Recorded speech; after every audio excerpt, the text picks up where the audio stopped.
We live. Sundays and Wednesdays, yeah. 8 o'clock on YouTube and Facebook and Twitter. It's the crew and you. Let's go. You can't get any better. Best thing about it, the way he did it the right way. With the crew and you, to the crew and you. Do y'all have anything to say about What up, baby? Welcome to the crew and you. Congratulations to my dog, Chuck Little John, the OG. Y'all didn't notice I've been changing hats all night, have you? No. You've been doing it. And so look, let me tell you, those dudes were the first one that I ever seen with the full tracksuit and no drawers. You know what I'm saying? Understand that you can be at the bottom, you can be anything you want to be, and when that happens, you can be a champion like me. You imagine 100 people just all yelling? With the crew and you, to the crew and you. With the crew and you, to the crew and you. What up, baby? Welcome to the crew and you. I'm your boy G. To my right-hand side, we got Decatur's new coach, Corey Davis.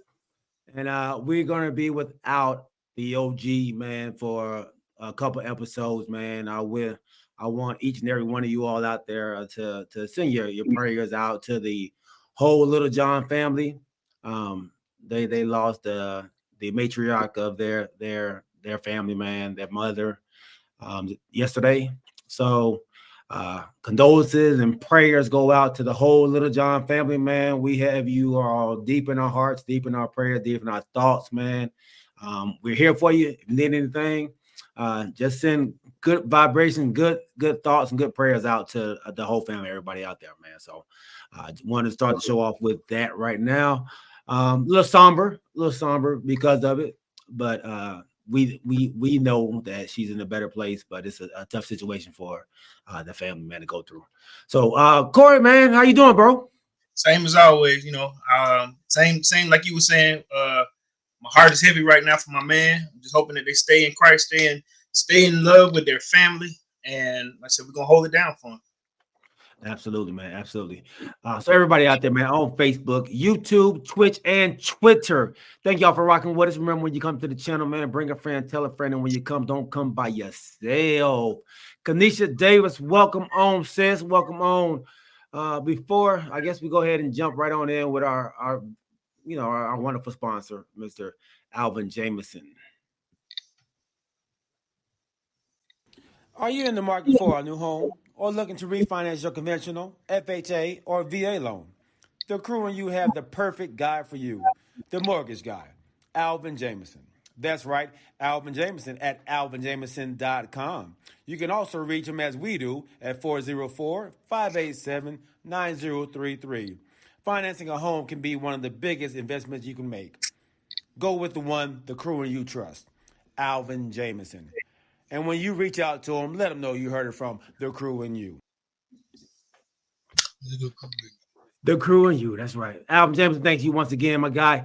All right, man. Hey, we got a lot of stuff to jump into. It's mostly talking about what's going on now. The playoffs are here. The regular season is now over. We got one more game tonight, the Buffalo versus Miami. But the regular season is over for some teams, and some teams are moving on to the playoffs. So we will talk about that, and then we will talk about the championship game in college football tomorrow night, Michigan versus Washington. So, but let's go ahead and start right here in the NFL. And Corey, unfortunately, your team is one of the teams that is not moving on to the playoffs. I know it's a little disappointment on your side. I know early in the season, we thought y'all had the best chance to win that division, and came up a little short. And I know your quarterback, you've been on a lot this year, and once again, he's proved to be another turnover type game, man. And your coach. So I see your name says Decatur's new coach, man. So let's start there, big dog. Let's start there. Look, man, third season in a row, 7-10. with these same results. And I think I've heard you say this on more than one occasion. If you're doing the same thing over and over, I don't want to say your words, but it's what they call it, like it's like stupidity. Insanity. Yeah, it's Insanity. Mm-hmm. you know, to keep doing the same thing over and over again, thinking that you're gonna get different results. Mm-hmm. We are doing the same thing. The 7-10 for the third season in a row with these same results. And I've never been the one to advocate for a coach losing their job or anybody losing their job for that matter. But the franchise need to move on. I was watching this game with a lot of frustration. When my man got in the game, I was telling my wife, we're watching it. She's watching it with me. Mm-hmm. When you make turnovers that cost you the game, that's when you can't get past it. And that's what started that whole downward spiral. 17-17 at the half. A good game going on. Mm-hmm. When I watch his progression and when he makes his throw, boom, they immediately score. The next play they score. Then next thing you know, they get the ball back after a turnover, score again. The same things that he had been doing that has cost us games is what he did today. Mm-hmm. I think I've said this on more than one occasion. I don't want you to win the game for me. I don't necessarily need you to win the game for me, but I don't need you to lose the game for me. So in the process of this same type of, then the and I know this may not have been his fault. He wasn't paying attention when they snapped the ball, and the next, there was another turnover. They go down, they march down the field for another score. Ended up being 41-0. Now I'll say this here: there was a dirty. I'm not going to call it a dirty play. I want to get your opinion on this one. Towards the end, when I thought they were going to take a knee, they pull a fast one on you and went in and scored. When you think they're finna just take a knee and end the game, was that classy or was that just a part of the rivalry that's the Saints and Falcons? Like, I'm gonna stomp on you a little bit more. Tell me what your opinion on that one is, and now I'll finish my little. So, for me, I think it's part of the rivalry. I think this is we don't like you, you don't like us. I'm gonna rub your everything in the dirt the whole game until that clock strikes 0. I'm not letting my foot off the gas, and I feel like as a player or a coach that's involved in this rivalry, you know how heated this rivalry is. You know how it was when you pulled up to that hotel. You saw the eggs and stuff that was thrown at you. You felt the hate that came from the New Orleans Saints when y'all came into New Orleans Stadium, Bourbon, when you came down Bourbon Street. You knew what was happening. So I think it's part of the rivalry. I understand Arthur Smith. No, I don't. I don't understand. I understand the New Orleans Saints coach after the fact. Like, oh man, I apologize. I'm sorry, y'all. I didn't mean to do it. Yes, you did. Yes, you did. Yes, you did. But that's my thoughts on it, big dog. Go ahead with yours. So when I watched that play, we sitting down like it's gonna be a gentleman's take a knee. All right, now, what I'm saying? Get down, and take a knee, with they're in the take a knee type stance, so that means I'm sitting there just trying to wait for this game to be over. Next thing you know, hey, what y'all doing? Touchdown. And we sitting there. Did they just score? I got friends that's still in New Orleans sending me LOL emojis or that's what you get emojis, it's all good. No, it's not all good. But then I was like, you know what? All right, no more gentleman handshakes. But at the same time, what that did for me, I thought about Arthur Smith at that point. As an owner, now you just beat me. This is my third losing season. Mm-hmm. And then I get this on the last play of the season. Yeah. You wasn't ready for this, or I'm like, why were y'all not ready for this? Why whenever he hyped it, y'all was just, y'all just stood up like y'all think y'all finna just, hey man, a good game, good season. No. Yeah. Souffle. So it's like that's how I felt like they souffled us into the end of the season, Now go home. Yeah, on the boat. They threw y'all in the water. They didn't play on the boat. They go fishing. Y'all go fishing with your teeth. Yeah, Look, yeah. Big Chuck always say the same thing, like "Welcome to the end of the season." There you go, my dude. You know what I'm saying? Yeah. Chuck always say the same thing. Like I know he says that about the Cowboys a lot. I'm gonna welcome y'all to the end of the season that way. I got slammed into the end of the season. You know.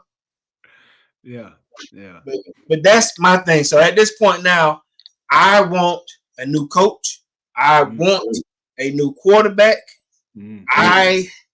I'm giving my GM a pass this year because he saved us a lot of money in his time being there, and he spent some money, some good places on the defensive end. I'll be honest with you. With the mistakes that Ritter cost us this year, and I understand this was his first full season, but there's no excuses for giving away the season the way you gave it away for us this year. So in the process, could he be a good backup? Possibly a solid backup, maybe. But I need me a franchise QB. And I'm gonna stay here for a second, and I want to talk about Ritter. I want to talk about your coach. And you say this is like his first full season. Can you really call this a full season? Because he was in and out the lineup. The coach take him in, take him out. Take him in, put him in, take him out. Put him in, take him out. Then, and the OG said this several times, like, you can't keep tearing this man down. You tear the man's confidence down by putting him in and taking him out. And then on top of that, Heineke, who wasn't known for being a turnover type quarterback either when he was in Washington, he comes here and he's turning the ball over just as bad as Ritter is. Yeah. So did that have something to do with Ritter and Heineke, or is it the play calling? Is the play calling seductive to what was really going on, or allowing them to be at their best and play at their best? Yes, I agree with that statement. The play calling. So I listened to, I said sports talk radio along with us. So I heard one guy was saying it was sort of like hokey pokey, put Ritter in, take Ritter out, Heineke in, then shake it out. Yeah. So it's like the hokey pokey of quarterback play. I make a mistake, then hey, you get back in there. That comes from inexperienced coaching also. Now, I'm gonna say this. That's why I'm saying I don't want him to lose his job. Could he be a solid backup? Because sometimes his decision making, and I know you said it before. He's a young quarterback, but your decision making sometimes, like, you'll throw it, and there's nobody in that area, or you should have no business making that throw. And that part is what scares me sometimes when you throw on the fly. Like today, my wife always go, give him a chance. Look, he didn't make a mistake, or he made it okay. Quarterbacks don't normally do that. And so that's the part that makes me a little afraid. So, yeah, I get what you're saying, big homie, because it does make some sense. He didn't get the opportunity. No. He did get an opportunity. But, yeah, bringing him back in and tearing him down a little bit, yeah, Big Charlie said, what happens if you get a great college QB and he does not work out in the NFL as the Atlanta fans expect him to? If we get us a quarterback in the draft, when you draft a person in the first round, as your first pick, sort of like how we do with Pitts, we have committed to 4 years, $22 million. You got to stay with him in hopes that in 4 years he'll cultivate. We didn't do that with Ritter. We drafted him in the third round. We played him last year for 4 games, and then we gave him this opportunity this year, thinking that he could run the offense. Without the turnovers, we're easily at 10 wins.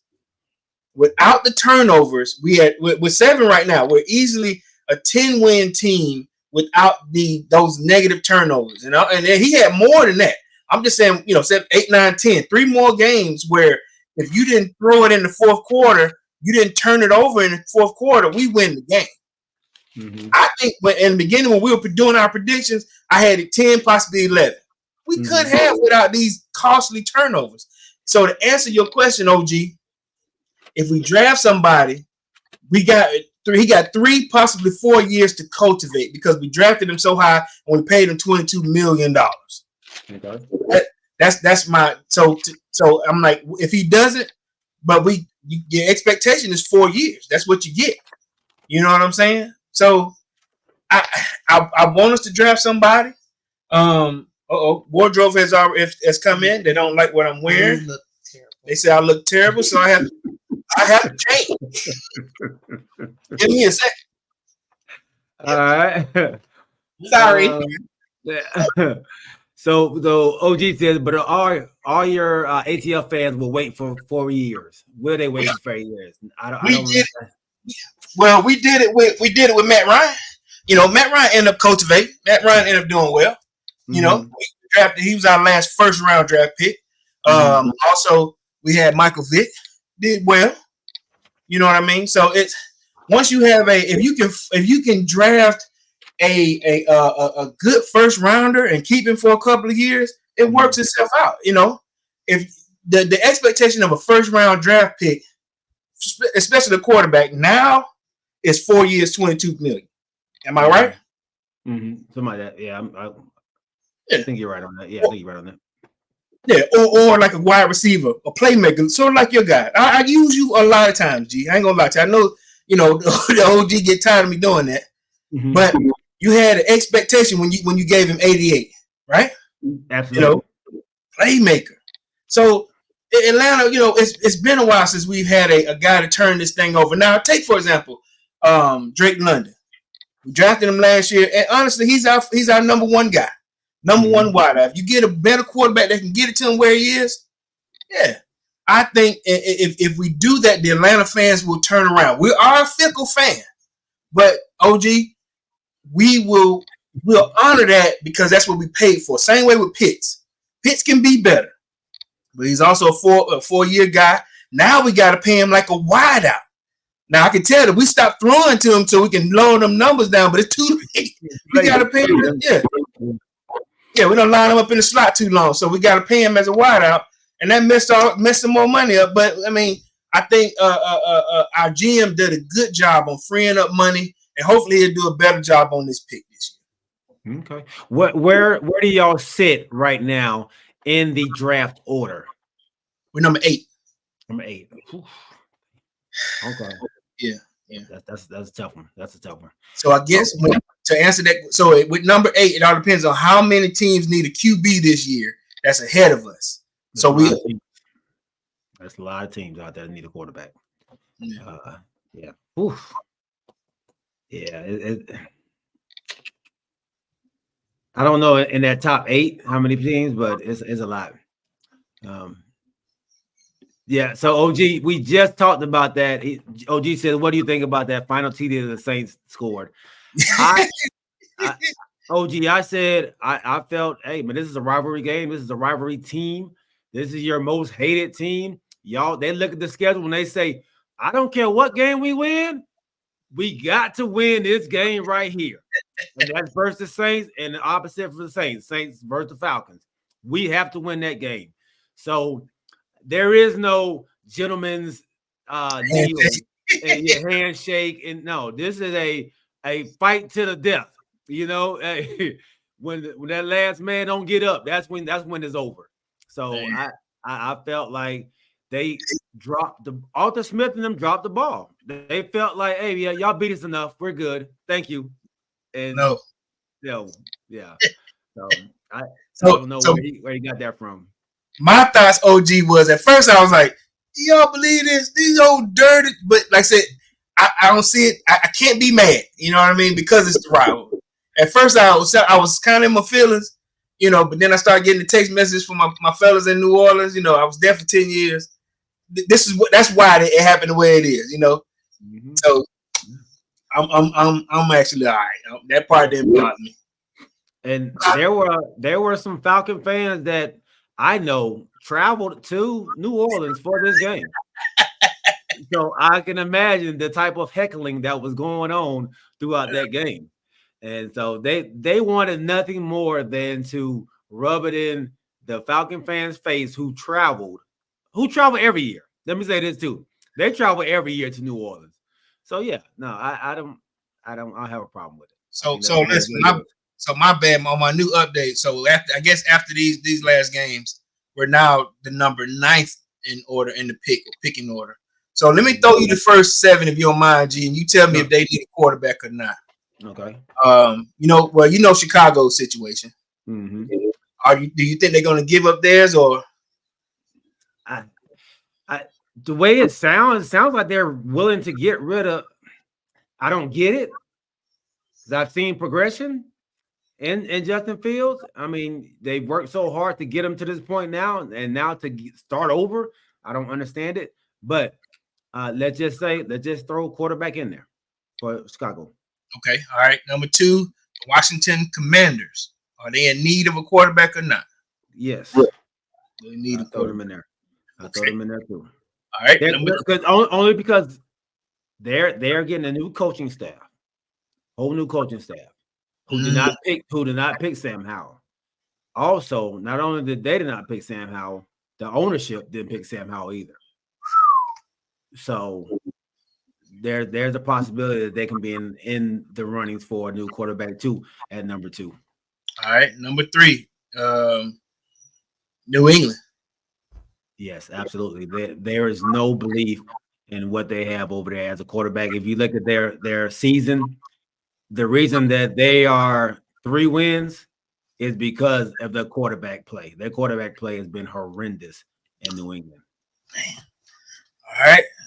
Number 4, the Arizona Cardinals. I think the Cardinals are solidified in their quarterback. They got the guy Kyler Murray back. He looked like he was energized this year. I think they were going to stick with him. I thought going into the season that they didn't believe in him, but I think he kind of showed them a little something this year. Man, I think they're going to stick with Kyler Murray this year. So I think they're good on quarterback. All right. So far you got 4 quarterbacks going. All right. New York Giants. They're going to stay with Kyler. I got 3 going. 3 going. Oh, yeah, 3. I'm sorry, 3. Okay. Yeah. New York Giants. Do they have their quarterback? I wish Alvin Jameson was somewhere near me. They paid Daniel Jones. Yes, he's still owed millions. Yeah, he's owed millions, but I don't believe that they believe in Daniel Jones. So they would you mean like a payout, or we're gonna just continue to pay you? I think you bring in because they're 5. You bring in a quarterback and kind of let him sit for a year or 2 behind Daniel, and then get rid of Daniel.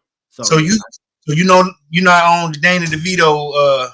Oh no, that train is up. That's why I got a bunny spray. Bunny spray. Okay, good. Thank you. It smells great. Tanisha says if Fields is up for grabs, the Falcons need to do whatever it takes to get him. Okay, so let me answer that question, and thank you, Poo Poo. We'll go back to it. Okay. Yeah. So with Justin Fields, all right. So we would, in order for this to be a deal for us, we would have to pick up his 5th-year option, which is $19.1 million on his 5th-year option. Now he's only owed $1.5 million next year, something like that, 1.6. But it's his 5th-year option in that deal that he has that we would have to pay for, and then we would have to throw in possibly a 2nd or 3rd round pick. I don't think it's a stiff ask, but we would have to, spend a little bread to get him. And we've not been known to, do well. But this, like I said, this is a new regime here, so it may be a new coach that's asking for him. Who knows? And then at the same time, Terry Fontenot, I'm hoping that he's as aggressive as he was when he was at the Saints. So it's that's our chances on getting him. Okay. But we shall see. Next one is the Chargers. No, they're good. Okay. Tennessee at 7. I think they're going to stay with their quarterback, man. I think they like Levis. They like Will Levis. They said this is our quarterback of the future. So I think Levis will be there. Yeah, I think they're good there. Okay, and then number 8, New York Jets. They need a quarterback. I know Rodgers is back. Rodgers is back, but Rodgers is only probably there for another year. After him, you don't want to go back to Zach Wilson. Okay, so they'll draft. They'll draft somebody. Yeah, draft somebody. Yeah. So you got 5 that you think need a quarterback in that first round before us. Before y'all, yeah. Okay. So that lets me know if we can't find a decent first rounder, if we don't move up, then we have to find a veteran QB out there. That you have to go after Fields. If they're letting Fields go, you have to go after Fields. So Sierra's husband, you ain't got no stock in? I don't know how much Sierra's husband has left in the tank, honestly. Yeah. You know, I like him as a person. I like him as a player. I don't know how much he has though. And you know, if he's not a great locker room guy like they're claiming he isn't, you don't want to bring him into your locker room. Yeah. You would never come to a game. You'll come now. You would never come there. Hey, I'll be there next year. Dallas is coming to town. Oh, no, okay. I can count on you for one game. Okay. I will be there for that Dallas game. So I can't see us being able to afford Cousins. Cousins he's gonna demand 36 a year, at least for 2, possibly 3 years. You know, I don't see us being able to afford a Kirk Cousins, but I don't see any other QBs out there on the horizon. Outside of, like I said, they got a few that's coming out of in the draft. But like I said, to go back to the OG's point, if we draft somebody in the first round, not the second and third like we have, but we would want somebody that we can keep that for 4 years. But so I'll do like we've done in the past. I normally say great season, but this year I'll say thank you, Atlanta Falcons, for entertaining me with the amount of home games that I went to. It's crazy. My wife told me today I have to. I know you get the same contact when you got to pick your shirts or whatever you want, your paraphernalia for the following season. I want to tell her, man, tell them, get all that shit, look, save the money with paraphernalia and get this money for a good. Whatever you can save this money with and move up in the draft. Yeah, till next season, man. Till next season. Yeah. Kanisha says, the Falcons can get these hands for what they put you through to this year, man. So it's been a rough season watching you go through the season that y'all went through over there. On the other hand, we don't have the OG here, so we're not going to go too in depth into the Commanders. But they did hold on to the number 2 spot. What? Oh! In the draft. Hey, well, I'm ahead of our time. They made the playoffs. Well, I'm at OG, my man. Yeah, in the draft. So he got what he really wanted, and they held on to that number 2 spot. My Cowboys. Let's jump into this. My Cowboys go get the number 2 seed. So with the number 2 seed, we got our home game, and it looks like we will be playing the Green Bay Packers. Okay. Y'all going to Green Bay or y'all hosting? No, we're hosting. We're hosting, man. The number 2 seed, we are definitely hosting. OG, hey, you are, bro. I had some stuff, but look, I was gonna play some old clips of the beginning of the season. Well, look, of all the stuff we talked. Well, look, hey, listen, look, we gotta be fair now here. We are a sports show. Let me ask you. I know the OG might not like this, but then he may just decide to come on with it. So, is Washington getting a new coach? Oh yeah. They said on Monday they're getting rid of Riverboat Ron. Yeah. Oh, they did. Okay. Yeah. It's already. All right. So let me tell you on the Falcons wire, we are interested in interviewing the enemy. No, I'm sorry. I didn't mean to do that. My bad, OG. I mean, the enemy. Now, we interviewed him in the past, and we didn't give him his just due. But I want to ask you answer this question because it involves both you and the OG. So we were interested in interviewing Eric Bieniemy, and then the question came about: should we, with the success that he has? Should we give your defensive coordinator, DQ, another shot? I mean, y'all should give DQ another shot, but I don't think DQ will come back. I think the way y'all ran DQ out of there, y'all are still. They still have signs up 28-3, like on DQ. Okay. DQ's not coming back for that, and so yeah, I think it's time to y'all burnt that bridge. Don't try to go to that bridge anymore. So with that being said, do you think it's time for DQ to get another shot somewhere? I don't know if it is, man. DQ is a great defensive coordinator. Sometimes you're just, and I'm not saying he's not a good head coach, because he did get y'all to the Super Bowl. So I don't want to say he's not a good head coach, but I think he's a better DC. And I think if he does go, and I'm sure he will go look at teams, because teams are going to come after him, I'm sure. But it has to be a situation where it's going to be better than what he has right now. So this is what was said on the Sports Wire. He's learned under McCarthy the mistakes that he made when he was in Atlanta. McCarthy is now getting him outside of him being, like you said, a great defensive coordinator. McCarthy has showed him the way to be a head coach. Do you agree with that? I do. What McCarthy has done for, and I think for the coaches, is Dan Quinn was a defensive mind. So Dan Quinn stayed around the defense when he was there. Mike McCarthy doesn't. Mike McCarthy's the offensive mind, but Mike McCarthy is involved with everybody. The defensive side, special teams, he's integrated himself with everybody to understand everybody's position, to understand everybody's what they're dealing with. He's a player's coach, and Dan Quinn is as well. But Dan Quinn was a player's coach for the defense.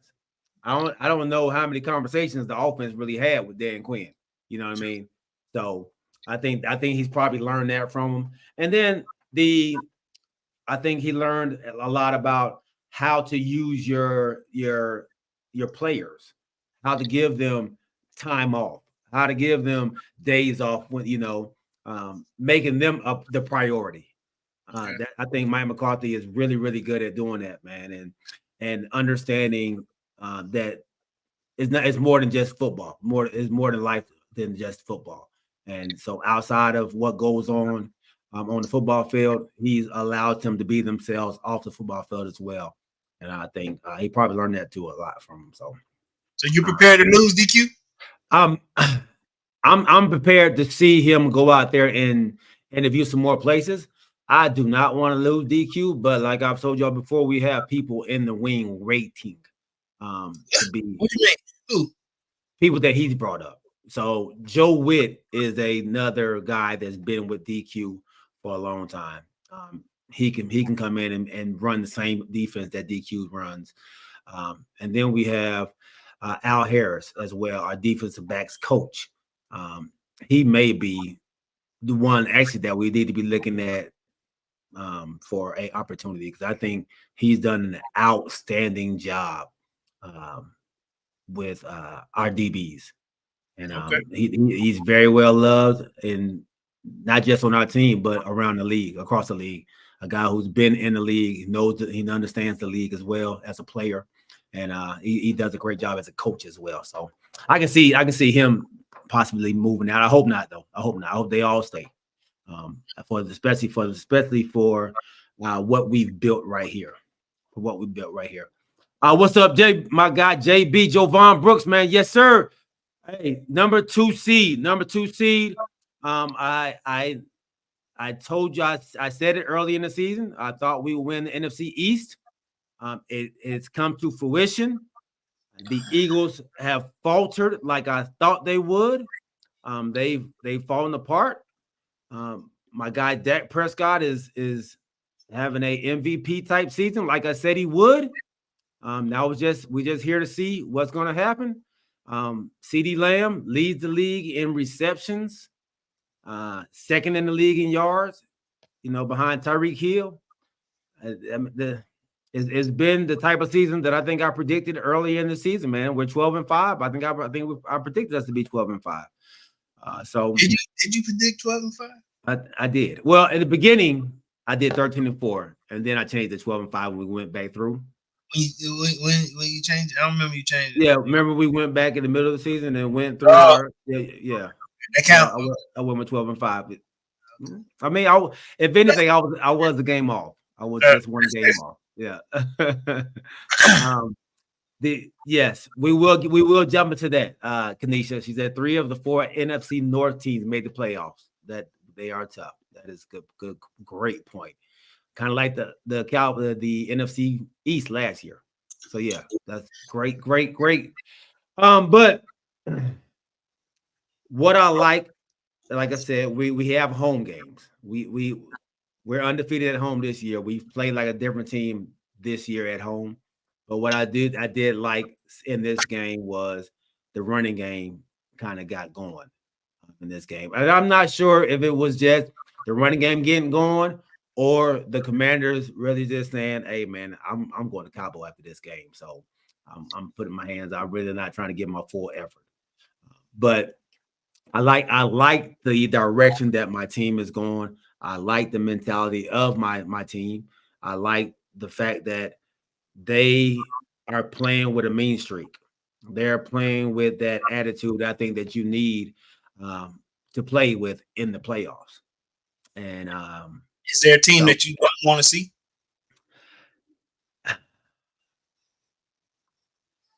The 49ers are always the team that's our nemesis.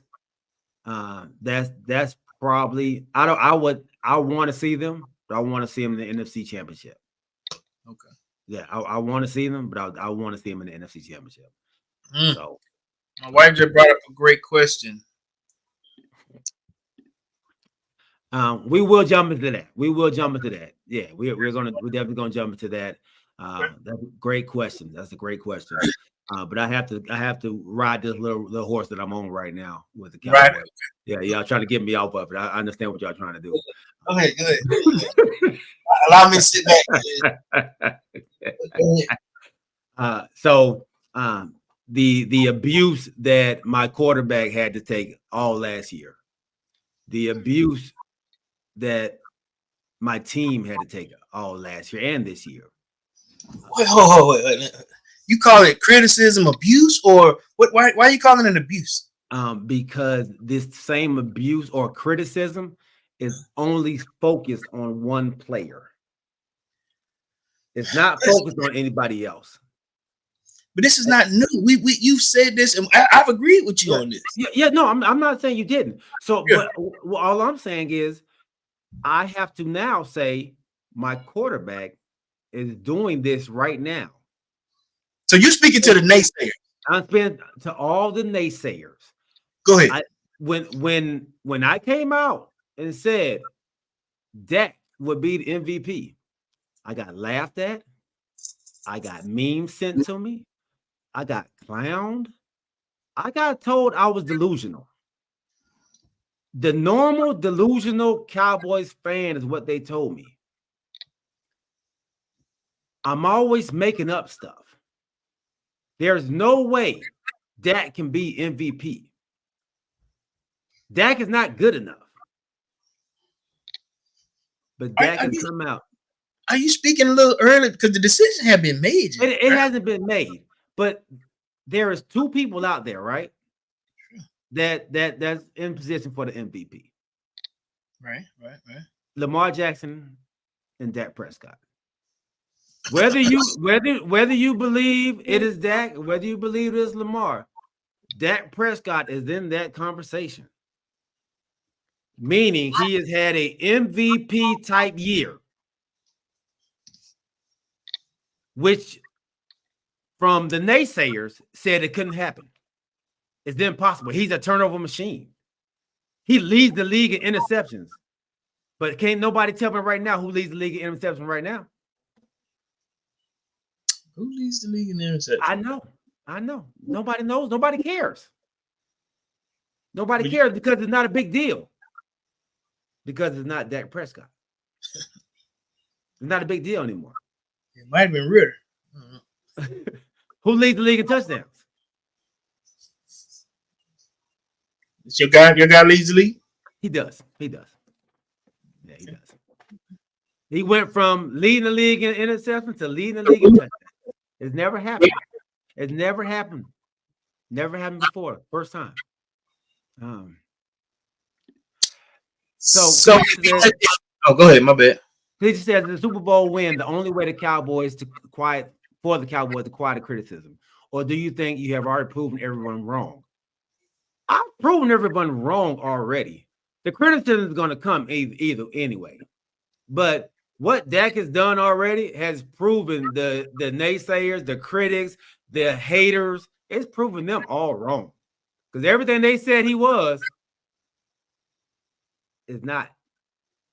And everything that he believed he was has come to the forefront. So, yeah, I think he's proven wrong. The Cowboys we're always, and probably one of the only teams that's going to be out there who, if they don't win a Super Bowl, is going to be criticized. Every other team, there's only one Super Bowl winner in every year. But the only one that really matters, who people bring up, it's been 28 years, 29 years, is the Cowboys. They don't bring up nobody else. So it only matters when the Cowboys don't win the Super Bowl, not for everybody else. So,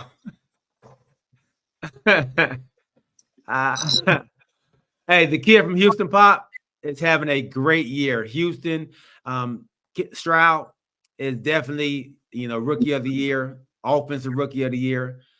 He is having an outstanding year. Absolutely. But he doesn't have as many as Dak. Dak leads the league with 36 touchdowns. Hold on, G. I'll be right back. Got a small emergency. Hold on. Okay. All right. So, but with that being said, man, the Cowboys, they go on to the number 2 seed. They will be facing the Green Bay Packers. The Los Angeles Rams will be the number 6 seed. So this is very interesting, man. It's very exciting. Because he says, not true. I get mad at my team every year that we don't win, which for me has been every year. Hey, great point. Great point. And let me say this. I guess fans of other teams, I guess they get mad at their team for not winning. They just don't. And I'm talking about the pundits, the critics that are on television. Those who I'm really focusing on, the haters. That's who I'm really focusing on. So you're right about that. So back to the NFC. I said the Rams. So now you have the Rams playing the Detroit Lions. All right, the Detroit Lions are the number 3 seed. The Los Angeles Rams are the number 6 seed. Now, if y'all do remember, a couple years back, they swapped quarterbacks. Matthew Stafford went to the Los Angeles Rams. Jared Goff in exchange came to the Detroit Lions. All right. Now, both of them meet in their first playoff appearance together, man. So pretty good story for the NFL. And then Mike McCarthy, everybody knows he came from Green Bay, playing the Green Bay Packers. Of course, is without Aaron Rodgers on the sideline, but it is his old team. So a great story for the NFL to have those come together. Everybody say it's scripted. What a script to write. You can't write a script this great. So that's a good one. And the Philadelphia Eagles, they will travel up to Tampa to play Tampa Bay. The reeling Philadelphia Eagles, the Eagles who just got their heads beat in by the New York Football Giants, 27-10. I mean, 14. What's up, nephew? NF Skull, man. So I don't really watch the NFL. Is each matchup in the playoffs one game or is it a series? It's one game. It's one game, nephew. Is win or go home from this point on, man. So it's going to be a very tough situation for all these teams. I think you have the San Francisco 49ers. They're the number 1 seed in the NFC. Then you have the Cowboys at 2. Then you have the Detroit Lions at 3. At 4, you have the Tampa Bay Buccaneers. All 4 of these teams have home games in their first round. The 49ers, of course, they have the bye, being they're the number 1 seed. All right. Then you have the Philadelphia Eagles at 5. Then you have the Los Angeles Rams at 6, and you have the Green Bay Packers at 7. The 49ers, not the 49ers, but the Los Angeles Rams have been playing well. They are one of the teams that all the analysts, the sports analysts on television are saying is the hot team. They're the team that everybody should watch for. That they're the team that you're saying that you do not want to see, because they have kind of started playing a brand of football that is conducive to playing well in the playoffs. They have a running game. They have a quarterback who is a seasoned quarterback, a seasoned veteran who has won a Super Bowl before. And then they have a Hall of Famer on the defensive line over there with Aaron Donald. And so that's a team that a lot of people are saying you do not want to see in the playoffs right now. That's the Los Angeles Rams. So that's great matchup, man. Great matchup. And then you go to the AFC side where Kanisha has put out there that NFC North. And I think when we came down our list, we said that NFC North is going to be a tough division. And they have 3 teams that made it into the playoffs. Excuse me. The Baltimore Ravens leading the pack. At number 2, Baltimore Ravens, Cleveland, and Pittsburgh. Those are the 3 teams out of the AFC North that has made it into the playoffs. But if you go down, you have in the AFC now, you have at 1, Baltimore. They have the bye, of course. And then at 2, it's going to be between Miami and Buffalo for that number 2 spot. All right. At number 3, you have the Kansas City Chiefs. At number 4, you have the Houston Texans. The Houston Texans. CJ Stroud and DeMeco Ryans have done an amazing job over there in Houston, man. What an outstanding job. Did they expect DeMeco? I felt like remember this is like what this is he's the 3rd coach in 3 years, right? Correct. They did not expect him to be this successful with the turmoil that they went through. Now we understand when they made those picks, we were like, oh my God, but did you expect them to be this good this early? I did not. I've always told you all, and this has always been my motto, man. I want a rookie quarterback to kind of sit back and learn. Don't just throw him into the fire. This is one of the anomalies, man. A quarterback doesn't normally play this well this early. Right. Did he get the 4,000 yards? I don't think he did. He may have. Right. He needed 156. Did he need 156? If he needed 156, he may have gotten there, big dog. He may have gotten there. Like while you looking that up, I have a guest who wanted to say something about her Ohio State alum. No, it's not even about that. I don't know if y'all caught the post-game interviews. Oh my! So there are a million reasons why I love CJ. But if you caught the post-game interviews, like CJ giving all honors to God, right? He's like, started crying. Don't worry about the tears, okay? He was crying in the locker room. All honor to God. And those interviewers were trying so hard to get him to focus on himself. Like they were like, well, we know that you're a man of faith, but we just want to know, like on the field, though, what was the process? When I tell you that baby refused to not give God the praise, I was just like, that's my CJ. That's my CJ. Definitely knows where he gets his blessings from, man. And he's very well grounded. Like you said, he's the quarterback that you want, man. When you're starting a franchise, you want to start your team with a quarterback like him. And like Kadisha said, man, he doesn't put himself before anybody. So he got 4,100 yards. 4,108. So that's you don't get that from a rookie quarterback. Thanks. So that's a heck of a season, man, for the Rook, man. So they had the number 4 seed. At the number 5 seed, Now this is where it gets a little cloudy for me right now, and I will have to try to get. Let me see if I can get this playoff right here. All right, at number 5 seed, you have the Cleveland Browns with a 11-6 record. The Cleveland Browns are at the number 5 seed right now. The 6th seed is Buffalo, but that could switch with the win over Miami. So and then at number 7, Pittsburgh. So right now, you have a Miami and Pittsburgh game. Then you have a Kansas City and Buffalo game. Buffalo travels to Kansas City. And then Cleveland goes to Houston. Cleveland goes to Houston. Do you still have Kanisha there? Is she gone? And she walked off. Yep. She walked off. Okay. My cousin says, "What up, cousin? So your boys make it to the NFC Championship, and if so, do they make it to the bowl?" With how you feeling right now about the boys? That's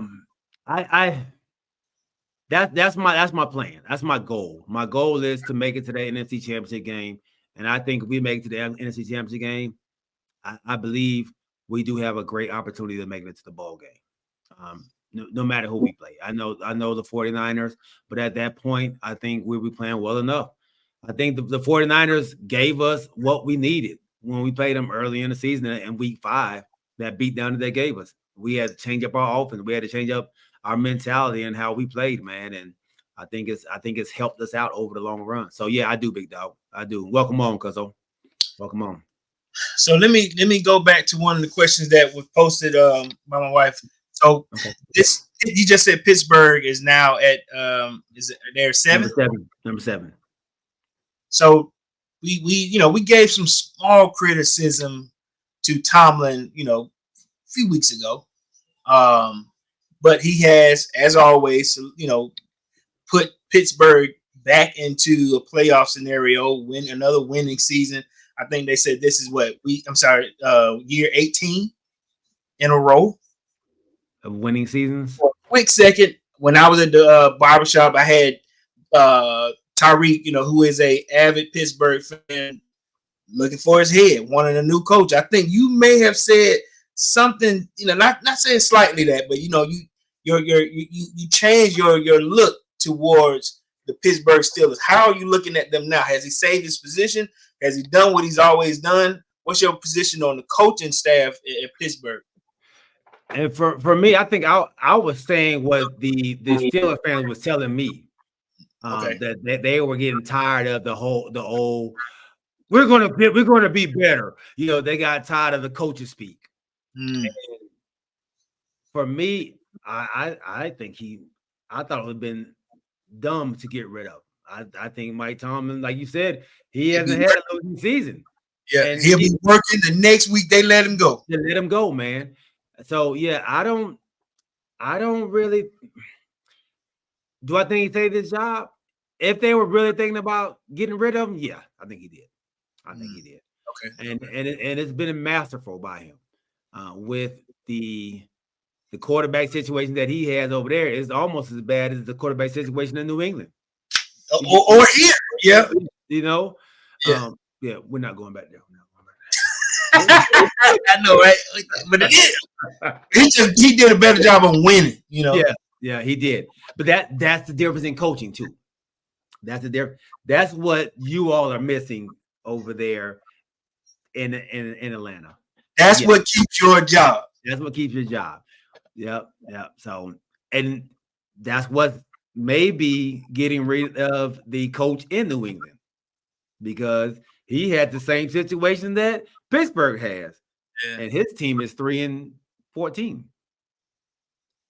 won 3 games. They might. Did they win today? No. 4. I'm sorry, 4-13. 4-13. Yeah, but so that says a lot. I think when you can coach a team without your quarterback playing well, you are coaching your butt off. You know what I mean? You are coaching your butt off. Hey, coaching around the problem. Yeah, you're coaching around the problem, man. So yeah, I definitely. And they played 3 quarterbacks this year. Yes, they did. They played Trubisky. They played Rudolph. They played Pickett. Yeah. Pickett, yeah.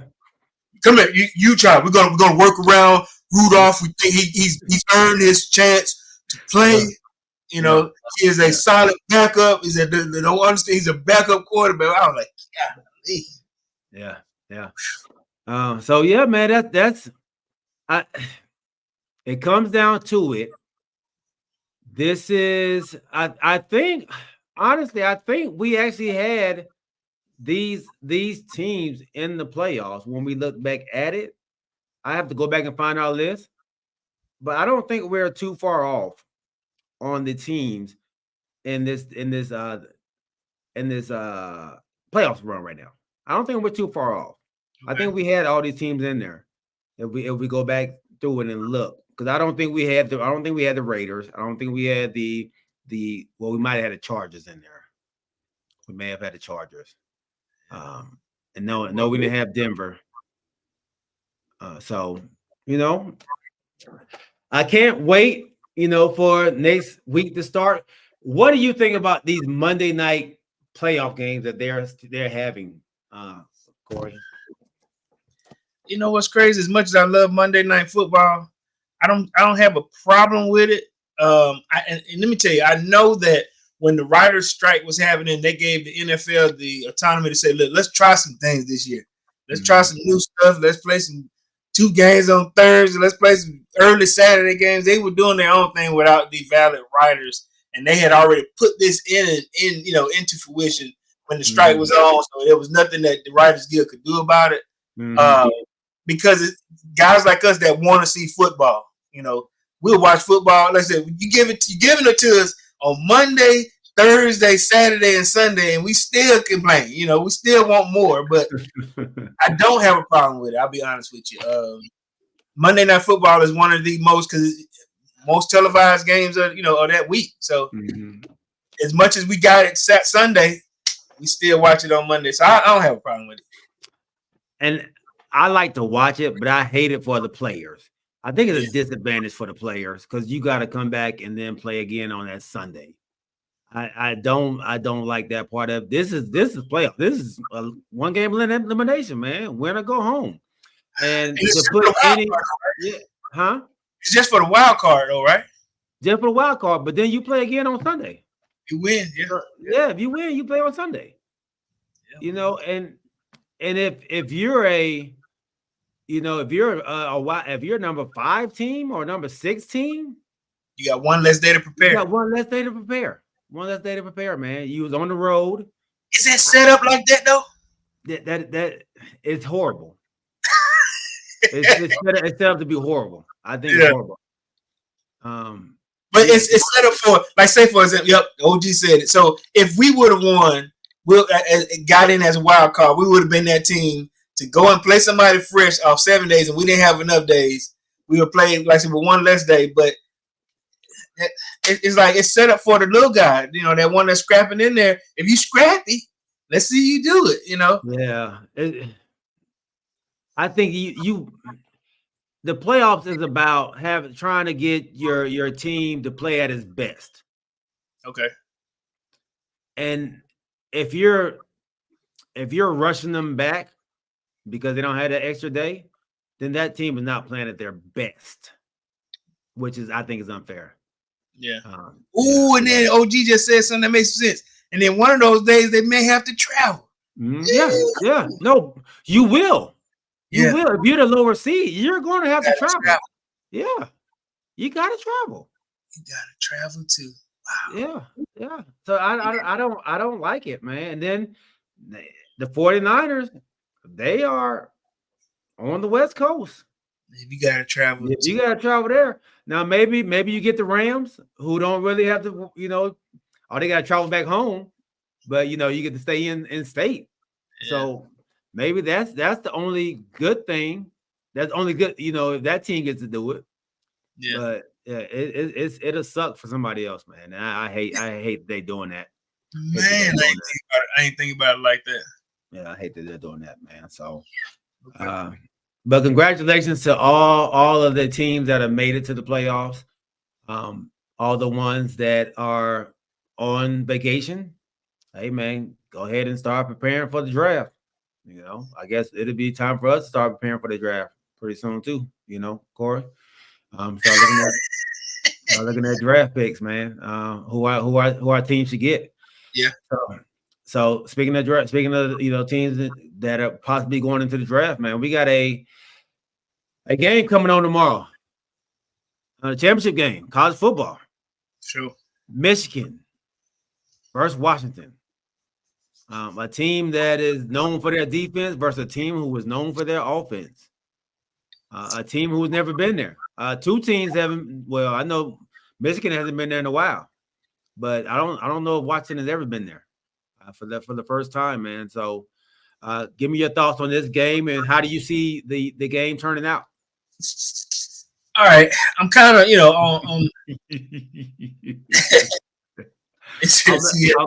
I'm gonna let you have it. OJ. Let you have it, my guy. Oh man! So tomorrow, the biggest game on the stage as far as college. Me and my wife was laughing because they have bowl games after the national championship games. Yeah, man, it's crazy. They were CBS. I just don't understand why. Why are you gonna play more bowl games? I think it's still like 5 left. You know what I mean? Are you for real? Yeah, man, it still got bowl games, but I don't know. I don't have a dog in the fight. Yeah, or a horse in this race. I honestly, I'll go with Michigan. Only because I like Harbaugh. I want Harbaugh as one of our candidates for the next coach. Mm-hmm. I know my wife does. She can't stand Michigan, but I like Penix and I like their wide out receiver core. But like I said, I have no dog in this fight, man, or no horse in this race. But I'll go with Michigan. I think it's a good look. I wanted it to happen the way it did, which was Alabama losing and Texas losing, because I felt like my team and your team got crapped on. These were the two teams that they wanted there, thinking that they were going to be the big buck team or the big buck TV to watch, must see TV game, and they're out of there. So I'm picking Michigan. Yeah, you're not picking Michigan because you do have a dog in the fight, and you're not going for Michigan. Said the VP at the house. Look, don't know you think this is. What's say, Larry? You don't want him in it. You don't want him in the ATL. That man be cheating. That mean, if you cheating, you trying, man. Hey, if you ain't cheating, you ain't trying. Why you don't want him, Larry? Golly, you gonna watch this? So who you got, Jay? I'm waiting for Larry to say his piece, but who you got? I'm going to Washington. I feel like Penix. Penix. I feel like Penix got snubbed from the Heisman Trophy winner, and I feel like he's on a mission. I think he's being disrespected by some people out there. A lot of people are calling him old. This man has fought through a lot of adversity, man, and 6 years of adversity. 4 years he's been injured. 4 years he's been injured. So four. And OG said Michigan probably already stole the signs. So yeah, absolutely, man. I'm rolling with Penix, man. I'm rolling with Penix in that Washington squad, man. Even though I have a bunch of Michigan boys on my team, I want Penix to win it though. Did you see what they were doing at some of their plays? Like when they were practicing, they didn't want to run their offense the way they normally did at practice because they didn't want it leaked out on some of their plays and stuff like that. So it was like they had to really make sure that nobody was in their practice facility. That's crazy that you scared that somebody at Michigan gonna be. Look here, I can't trust them. Yeah. Oh, they put everybody out. You know what I'm saying? Kanisha, don't do that, Corey. You ain't complain when Georgia had a quarterback her age. That's messed up. See, that's my team though. But I never said he wasn't old. We We had a really seasoned guy in Benny. Oh man, yeah. So I think we're going Washington. You're going. I'm going Michigan. Yeah. Okay. You saying it loud. You saying it with your chest too. Okay. On the show, Michigan. Okay. Okay. Well, Shout out to Big Country out there. Yeah. Good guy. And hey, shout out to the Big Country, man. I know he's happy about what's going on out there. It's Cowboys in the playoffs, and You don't need to say that name in this house. It's that team up north. You're not looking for them. Washington. George Washington. Okay. Thank you. You heard her. Back to our regularly scheduled program. Hey, I want to go back to the NFL. All right. What do you think about the Jacksonville Jaguars? Yes, we didn't talk about this. The failure that happened in Jacksonville. You know what, bro? Oh, say he just don't feel like he'd be a good fit in the NFL. I feel you. You know, he's had. Wait, hold up. He's had his chance. He did great with Kaepernick. You know, he got blackballed after the whole Kaepernick situation, but he was good with it. They went to the NFL Super Bowl. Super Bowl. Yeah, so I don't know, Big Larry. I might have to disagree with you on that one, but okay. But yes, they did lay a terrible egg because I think we were high on him, man. I know I was.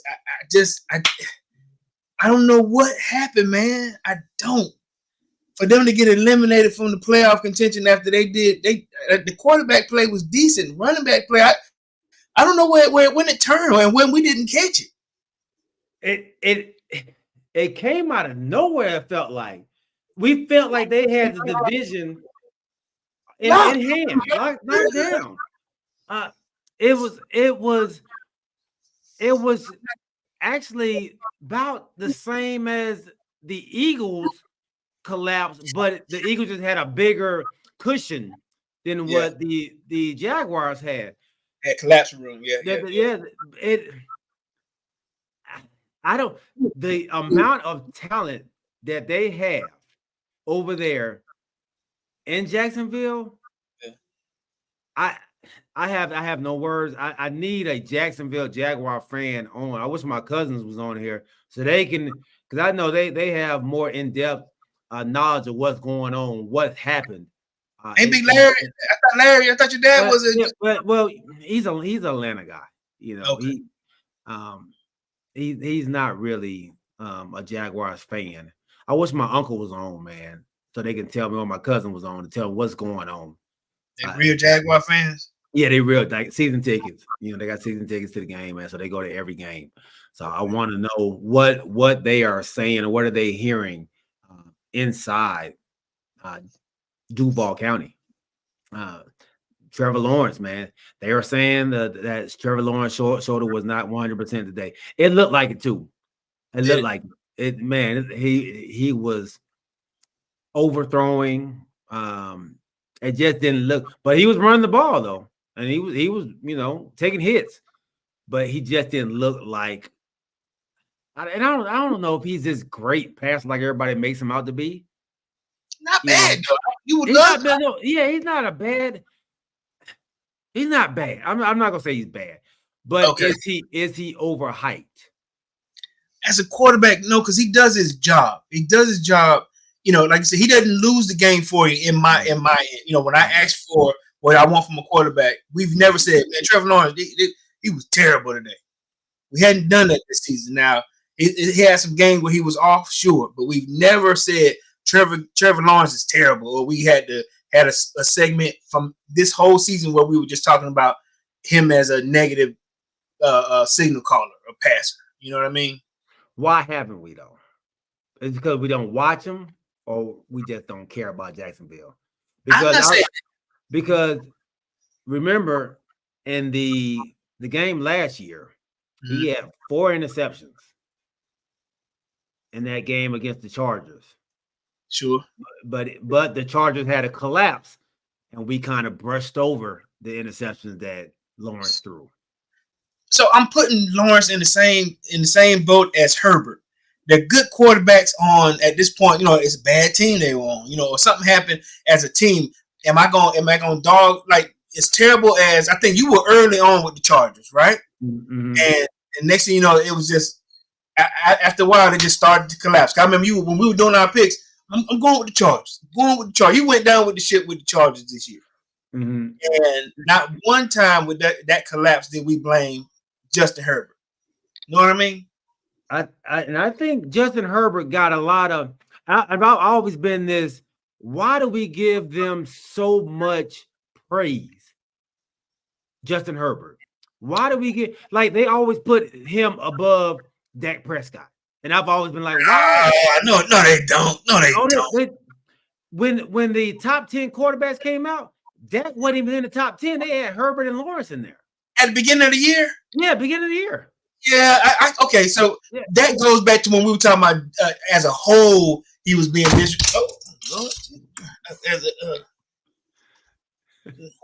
okay. Yeah. Go my drill head fell. But I think we had, that goes that as a whole. You're right. I can go for that. Like if we were talking about that earlier, and that goes back with the part of the rant / taking up for your team and Dak that you just did, about 45 minutes ago. He's always been disrespected that way.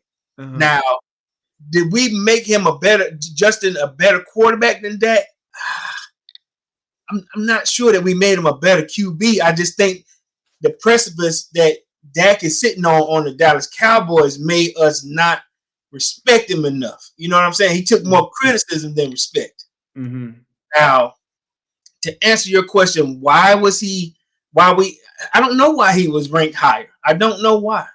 I think, I think they still stick on that year that Dak threw 15, I think was it 15 interceptions? Yeah. Yeah. That may have been the issue. I'm not sure, big homie. Yeah, I don't know either, but let me ask you this then. Uh-huh. With these, I'm gonna just go over these stats, man. 3,736 yards, 19 touchdowns, 12 interceptions, 89.2 RTG. I don't know what RTG is. What's RTG? RTG is. RTG. Read to get something in the game. Something in the game. I don't know what that is. But 3,736 yards, a 65% completion. 65%. This is Trevor Lawrence. Trevor, okay. It's Trevor Lawrence. Is that what we consider a good? I don't. Okay, I'm gonna go back to last year. Last year, 4,113 yards. Trevor Lawrence. 25 touchdowns, 8 interceptions. Okay, I can see that. All right, that's pretty good. A 66.3 completion rate percentage. Okay, that's a little better. So 4,100 yards. I think you get 4,100 yards. That's pretty good season. You think? Sure. I think so too. Yeah, I mean, it ain't many quarterbacks with that, right? Right. Yeah, I can see that. Okay, I can see that. Dak Prescott 4,237 yards, 68.4 completion percentage. So the completion is what you're looking at right now, right? Percentage, Yeah. The completion percentage. Oh, I'm sorry. This ain't even updated yet. I don't know why it's not updated yet. Okay. He's got more than that right now. He's actually at. He should be. How many yards he had today?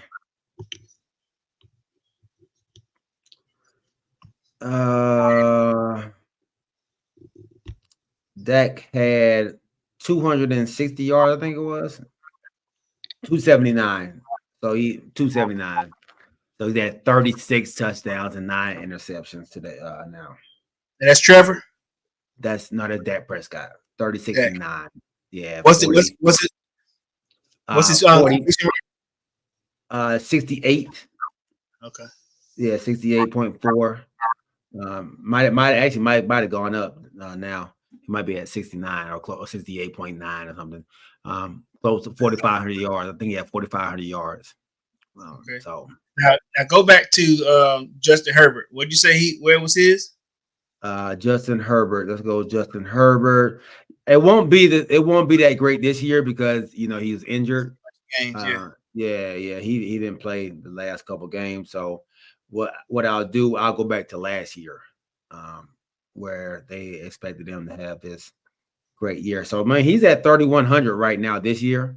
Mm-hmm. Last year, 4,700 yards, 4,739.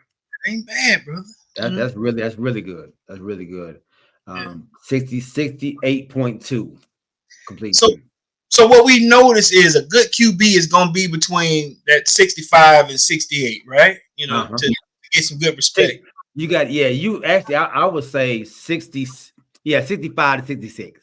Okay. 60, 65 to 68. You in there, you're doing something. You get up to 70, you're playing elite. Man, that's some QB in there. Now there's only two QBs with 70, right? I believe Purdy might be one of them. Purdy? Okay. I believe Purdy might be one of them. Let me go find Purdy. Let's see here. Stats for Purdy. Nope, 69-4. So yeah, 69-4. So Mahomes, I think Mahomes is at 70, right? I don't know if Mahomes is at 70 this year. Oh, okay. No, I don't think he is. Let's see. I think this year has been a rough. This probably one of his worst. Yeah. He's at 4,100 yards, 67.2. Wow. Okay. Yeah, 67.2. I think Purdy is first. I want to say Purdy is first. I think Dak is right behind him at 2. So Purdy is the only 70 percentile. What about he's at 69. Yeah, he's at 69. No, what about Tua? Tua. Let's see where Tua is. They come on tonight. They playing right now, eh? Yeah, they should be playing right now. Yeah. All right, let's see where they are right now. Tua is at 69. 69. So check this game. Check this out. So I'm looking. I just looked at NFL. ESPN QBR rating right now. As of now, they got Dak at 70.7. He went under. He went over there. Yeah, he went over.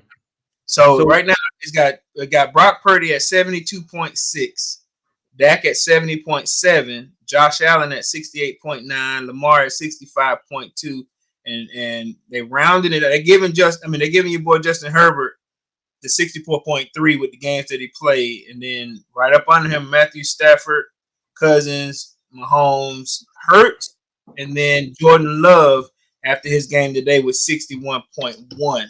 What is that completion percentage? What is that? You looking up? I'm looking at QBR. Yeah, just okay. QBR. That's different. Okay, that's different. Okay. Yeah. Okay. Well, that's yeah. QBR and completion percentage is a little different. So yeah. Okay, so with the completion percentage, what you were looking at there with the completion percentage? Yeah, there was nobody at 70 on completion percentage, but the highest I believe is Tua. Okay. At 69.6. Okay. All right. Yep. And he's at 4,400 yards. So he has the most yards and 28 touchdowns. So I think he's probably actually he's behind Jordan Love as well in touchdown passes. Larry, who you talking about, big homie? You said that I think they started out playing well as they were winning. Jacksonville. Jacksonville? Okay. Yeah, Jacksonville. Because he did not add all the stats of all 5. Starting quarterbacks. You know what I was tripping on, man? I know the OG might not like to hear me saying this, but they had a lot of quarterbacks in the past 5 seasons. Oh, The Commanders, yeah. Washington football team.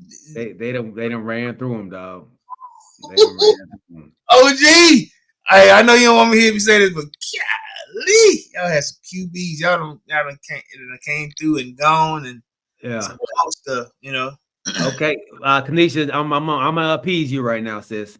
All right, 4,000 yards, 4,011 yards is what you all have total for all your quarterbacks. Y'all have a 56.9 completion percentage. Y'all have a total of 24 touchdowns combined with 23 interceptions. That's for them. That's for them as a team. She said I was joking, but thank you. But we continue to be Atlanta. Look, OG is not. Hey, he don't let off, dog. OG does not let. He does not take his foot off the gas. He does not take his foot off the gas. You do. Yeah. Oh man. All right, man. Oh, you got anything else you want to jump into, big dog? Me? Actually, no. I'm pretty solid, but I'm look. Let me do this here though, since I brought it up. So the Commanders. Then we're gonna end it off with my man's QBs. So they've had Sam Howell, which is current. Mm-hmm. Taylor Heineke. They had Carson Wentz. They had Ryan Fitzpatrick. They had Garrett Gilbert. Taylor. I said Heineke. It's Cowboy. Yes. It's Cowboy. Yeah. Dwayne Haskins. Kyle Allen, Case Keenum, Colt McCoy. And this is in the last 5 years? I'm just at 2019, you know. So since then, I'm gonna stop at, let's say I'll stop at 18 or 17 because they had Kirk Cousins for 3 years. Josh Johnson, Colt McCoy, Mark Sanchez. Like I said, Mark Sanchez playing there. Damn. Yeah. They had Colt McCoy, like I said. Then they brought him back, you know, because they got rid of him, brought him back. Robert Griffin III, Rex Grossman. I go back there and then, you know, listen, man, it's a lot of QBs, you know. And I ain't even going to Jason Campbell's and Donovan McNabb. Yeah. They ran through him. Yeah, RG3. Yeah. So Josh Allen just threw that ball up. But I guess it was fourth down. I guess the only reason to try to run out of bounds with it, but interception. Is yeah. I know that feeling. My guy was just goodness gracious. Why did he play that with us? Good Lord. He just threw that thing up. But look, we couldn't stop the run. He needed to. Gunslinger? Huh? Do you consider Josh Allen a gunslinger? Absolutely. He said, what was the purpose of the discussion? No purpose. They were saying that y'all had with the new with y'all new regime, coming, that it's probably another quarterback coming, and a lot of quarterbacks y'all going to. Hey, it wasn't me this time throwing the shade, OG. It wasn't me, dog. It wasn't me. Yeah, dog, gotta get you. I'm just saying. Oh man. All right, man. Hey, well then, episode 65 in the books, baby. Hey man, we appreciate each and every one of y'all, man, for rocking with us. Thank y'all for jumping on, and remember to continue to send your prayers out to our dog, the Lil Johns, man, the whole Lil John family, man.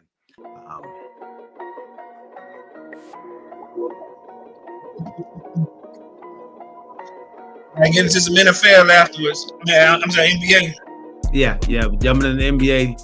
Our Hawks are struggling. My Lakers are struggling. It's not going well. It's not going well. Everybody is up for trade bait. Everybody but Jalen Johnson and Trae Young, they say. So it's tough. It's tough, man. We will jump into some NBA talk now that the playoffs are starting for NFL. All the NFL teams, man, that are in the playoffs, let's go, baby. Cowboys Nation, we did it, man. We held on to that number 2 spot. I told y'all we was winning the East. I wasn't lying. Let's go, man. Hey, look, that boy trying to go have them receipts ready. Yeah. My guy Chuck Littlejohn, the OG.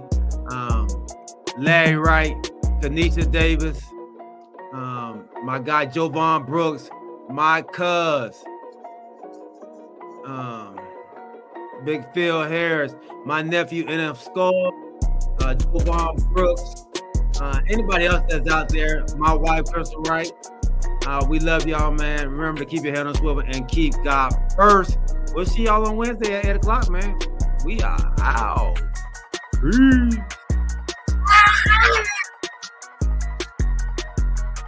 And I ain't realized that Orlando is playing solid ball right now. Yeah, they are. They were number 1 and number 2 for a minute. Aces too. Yeah, Pacers, they down there, but they beat the crap out of us the other night. So did they